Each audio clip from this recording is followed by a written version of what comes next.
suis l'adjudant-chef Ismaël Fall, chef de bureau à la division des études et opérations de défense civile. Je représente aujourd'hui la direction de la protection civile à cette journée des sapeurs-pompiers dont le thème est le rôle de la brigade des sapeurs-pompiers dans la lutte contre les catastrophes. La direction de la protection civile, conformément au thème, est chargée de la gestion des catastrophes qui menacent la sécurité des personnes, leurs biens et l'environnement. C'est dans ce cadre, aujourd'hui, nous avons prévu dans notre présentation vous expliquer le dispositif que la DPC a mis en place pour assurer une bonne gestion des risques de catastrophes ici au Sénégal. Vous savez, pour gérer bien les catastrophes, nous avons d'abord une mission de prévention, une mission de préparation et une mission de réponse. Et pour cela, nous avons des activités à faire avant la catastrophe, pendant la catastrophe et après la catastrophe. C'est-à-dire essentiellement à ce qui concerne avant la catastrophe, c'est des activités de prévention et de préparation. Parlant de la prévention, c'est des études techniques de dossiers en matière de construction d'établissements de recevement du public, bâtiments d'habitation, immeubles de grande hauteur, mais aussi des exercices de préparation dans les établissements qui ont été recensés comme établissements à risque. Au préalable, des études techniques aussi concernant ces établissements-là, concernant les études des dangers qui pourraient être générés par ces établissements, mais aussi les plans de risque ou bien de prévention de ces établissements pour pouvoir gérer en interne ce risque-là. Et que si au Sénégal, nous avons recensé l'ensemble des risques qu'on regroupe en 3 domaines. Il y a les risques naturels, il y a les risques sur les bâtiments et les infrastructures, il y a les risques sur les établissements, à caractère industriel. Maintenant, pour faire face à tous ces risques, l'État du Sénégal a mis des dispositifs, des mécanismes de réponse. On a ce qu'on appelle les plans d'opération interne pour les risques à caractère industriel. Nous avons les plans particuliers d'intervention qui sont gérés par les autorités administratives, soit au niveau de la préfecture, soit au niveau de la mairie de la localité. Maintenant, nous avons également ce qu'on appelle des plans de contingence. Un plan de contingence, c'est un plan pour un risque bien identifié, tel que l'épidémie choléra, tel que l'épidémie Covid-19. Le ministère de tutelle a un plan de contingence, de réponse qui lui permettent de faire face à cet événement. Il y a d'autres plans, le plan de réponse contre, par exemple, la grippe aviaire du ministère de l'élevage. Il y a le plan de protection de l'enfance et d'autres plans sectoriels. Mais tous ces plans-là sont des plans sectoriels. Maintenant, quand c'est une intervention ou bien une catastrophe qui nécessite l'engagement massif et simultané des acteurs et que les outils de réponse du sectoriel ne sont plus en mesure de faire face, on déclenche ce qu'on appelle le plan Orsec, que vous voyez ici. Le plan Orsec, c'est un plan générique pour tout type de catastrophe qui prend en compte tous les risques que j'ai cités tout à l'heure, que ce soit les inondations, que ce soit les tempêtes, que ce soit les régions côtières, que ce soit les accidents à caractère industriel, que ce soit les accidents ferroviaires, mais spécifiquement pour les accidents en mer, aujourd'hui nous avons l'ASMAR qui est outillé pour pouvoir coordonner les accidents au niveau maritime.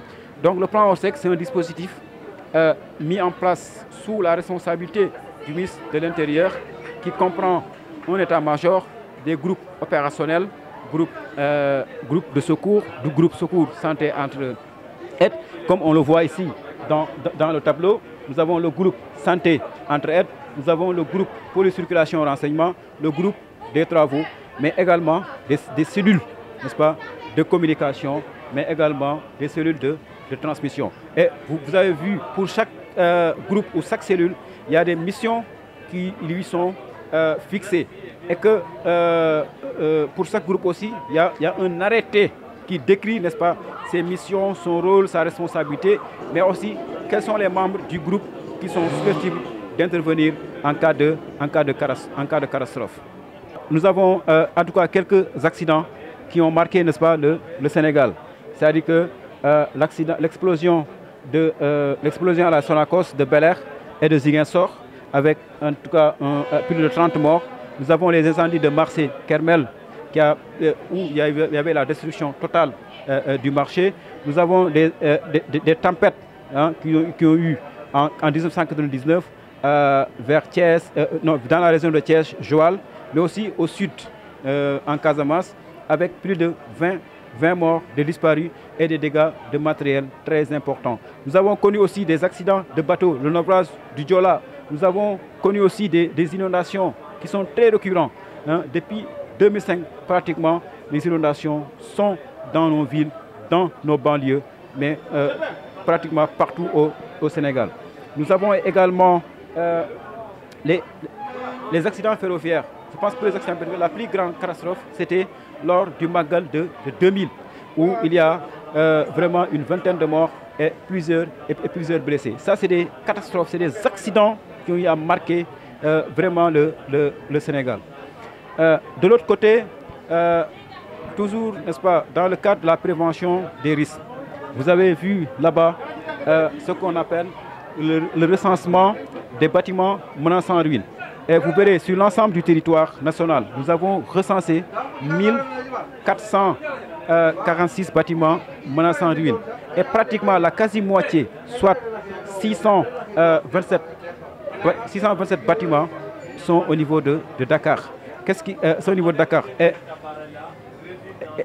particulièrement dans la zone de Fass, Gueule-Tapée, Médina et un peu vers les parcelles Zassini.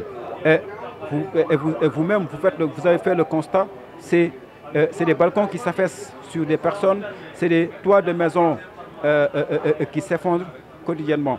Maintenant, pour faire face à cela, le gouvernement a déjà mis un dispositif pour causer tout cela, mais en amont, dans le cadre de la prévention, de gestion des risques.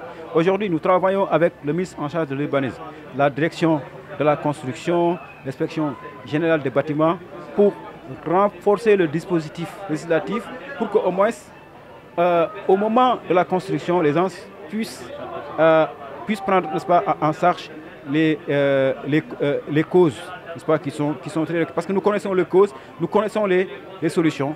Maintenant, il s'agit, n'est-ce pas, de les prendre en compte dans notre législation pour qu'au moins les gens puissent construire en toute sécurité et éviter les risques sur les bâtiments.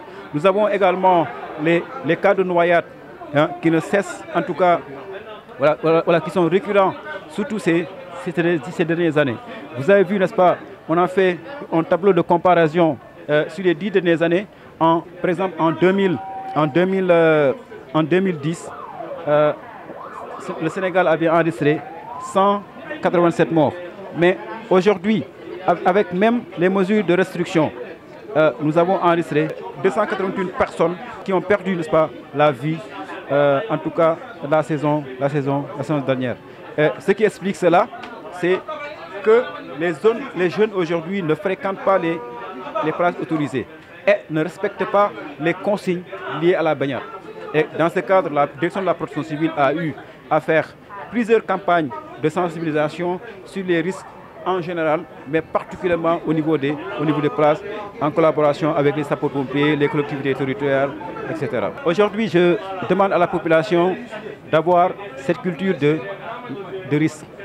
Parce qu'il y a aujourd'hui tant d'actes que nous banalisons dans nos maisons, ce qu'on appelle les accidents domestiques, qui font des dégâts, qu'on le sache ou pas, parce qu'il y a des accidents qui ne sont pas déclarés.